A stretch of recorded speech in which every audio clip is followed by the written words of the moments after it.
Jack Hinson's story is one of vengeance and resilience, a tale largely overshadowed by the grand narratives of Civil War generals like Grant and Sherman.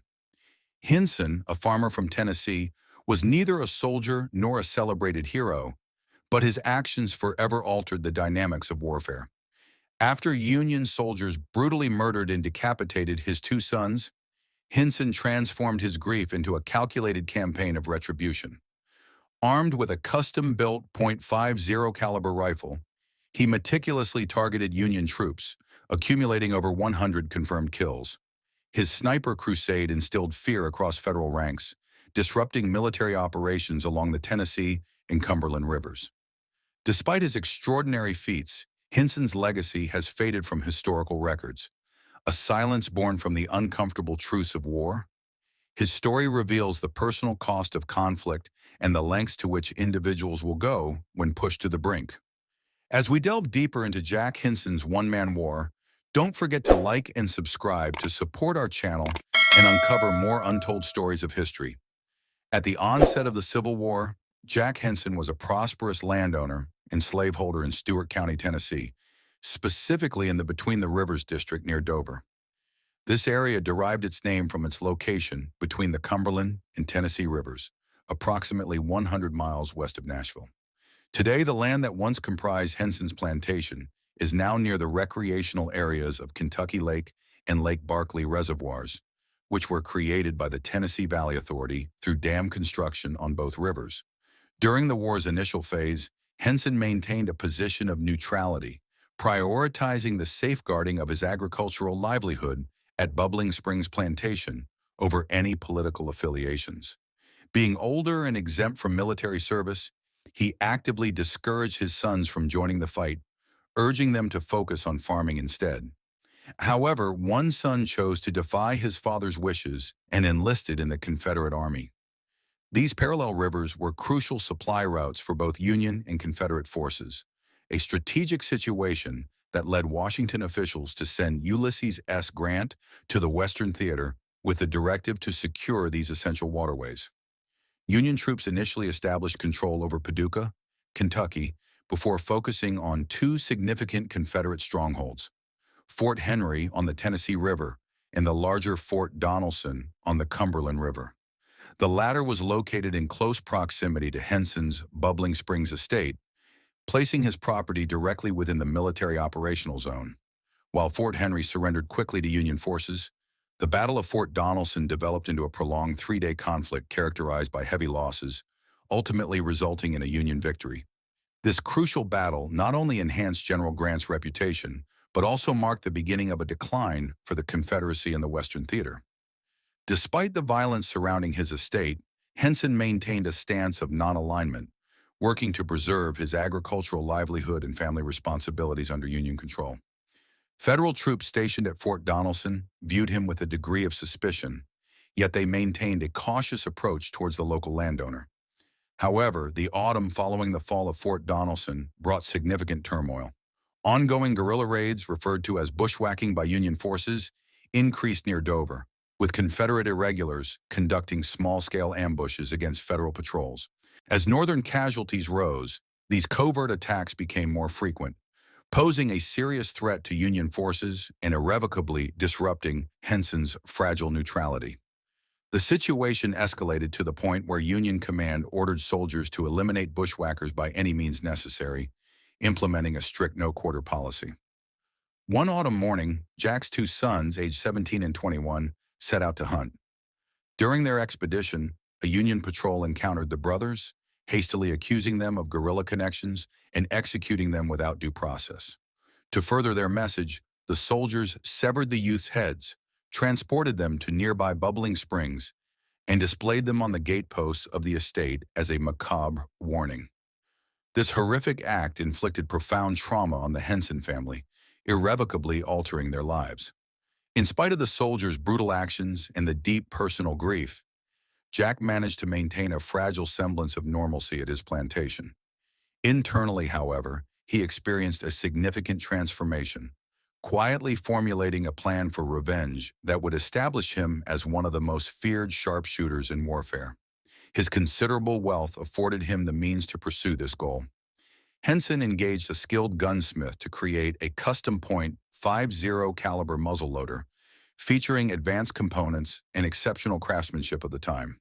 The resulting weapon became a tool of precise lethality, specifically designed to meet his needs. Although already proficient with firearms, Jack devoted extensive hours to mastering the rifle's capabilities, achieving deadly accuracy.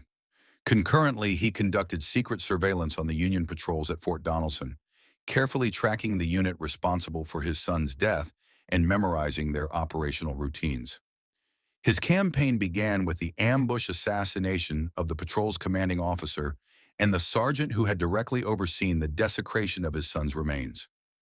Successfully avoiding detection, Hinson continued his agricultural activities while systematically targeting high-ranking Union officers, believing that the elimination of these leaders would yield the greatest psychological and strategic impact. As his tally of victims increased, Northern forces grew increasingly wary of Jack and his family. With guerrilla warfare destabilizing the area, Union commanders implemented severe measures, permitting the arrest of suspected bushwhackers without any evidence. This atmosphere of suspicion and retribution signified the irrevocable downfall of Jack Hinson's previous existence, intertwining his legacy with a clandestine conflict of revenge that plagued both factions.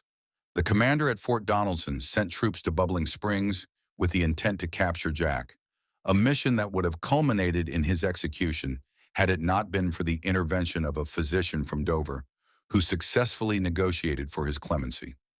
Although he was granted a temporary reprieve, Hinson understood the precariousness of his situation in the area and devised a plan for a nighttime escape to ensure his family's safety. Under the cover of darkness, he moved them westward across the Tennessee River to a secure location 40 miles away. Once he had secured their safety, Jack made the difficult decision to leave, aware that his presence could jeopardize both families, marking a poignant separation that defined the Hinson family's tragic new reality. In search of solitude, he retreated to a riverside ridge that contained a modest cave, unaware that this geological feature would play a crucial role in shaping his identity during the war. Mounted on his loyal mare, he established a sparse existence within the grotto, armed with his specialized .50 caliber rifle, an item that would become emblematic of his quest for vengeance. Meanwhile, Union forces, alerted to the Hinson family's escape, set fire to Bubbling Springs, disregarding the pleas of formerly enslaved individuals whom Jack had freed months prior to the federal proclamation. These individuals, who had been granted autonomy over the plantation, could only watch in despair as soldiers reduced their home to ruins. When Hinson covertly returned to assess the devastation, he was confronted with the undeniable obliteration of his former life. The charred remains solidified his transformation from a neutral farmer to a relentless avenger. At the same time, the hydrodynamic conditions of the Tennessee River below his hideout, where turbulent currents surged through a narrow passage between island and shore, created a navigational bottleneck. Union vessels attempting to navigate upstream through this constricted area would soon encounter an unexpected adversary, as Jack's cave offered both refuge and a strategic vantage point for his operations. His approach became ritualistic. He would observe the narrow channel until Union supply ships ventured into the perilous zone. Using his telescopic sight, he would identify the officers on deck. Subsequently, he would exact vengeance through precise ballistic strikes aimed at the brain or heart. His life transformed into a cycle of violence, detached from societal conventions. Although he occasionally made secret visits to his family, which offered brief moments of humanity, he consistently retreated to his cave sanctuary to avoid Union manhunts and to protect his loved ones from collateral damage. Local collaborators provided him with supplies as he adhered to his lethal routines. In between ambushes, his guerrilla warfare took on an unsettling normalcy, disrupted only by the news of Appomattox's surrender. While the fighting came to an end, the psychological wounds remained. Historians attribute over 100 confirmed kills to Hinson, achieved with rudimentary ballistic weaponry, solidifying his reputation as one of history's most lethal precision marksmen. After the war, he quietly rejoined his family near Danville, where he operated a grain mill and general store during the Reconstruction period in Tennessee. His later years were largely uneventful, though he remained ever watchful. Discontented Union veterans continued to pursue the ghost of the Cumberland, who had devastated their ranks. The artifact that symbolizes this legacy, Hinson's .50 caliber muzzleloader, marked with grim tallies, is preserved by descendant Judge Ben Hall McFarland in Murfreesboro. Occasional museum exhibitions feature this tool of asymmetric warfare, its barrel engravings silently bearing witness to a father's irreversible transformation. Jack Hinson passed away in 1905, not on a battlefield, but in a tranquil Tennessee town.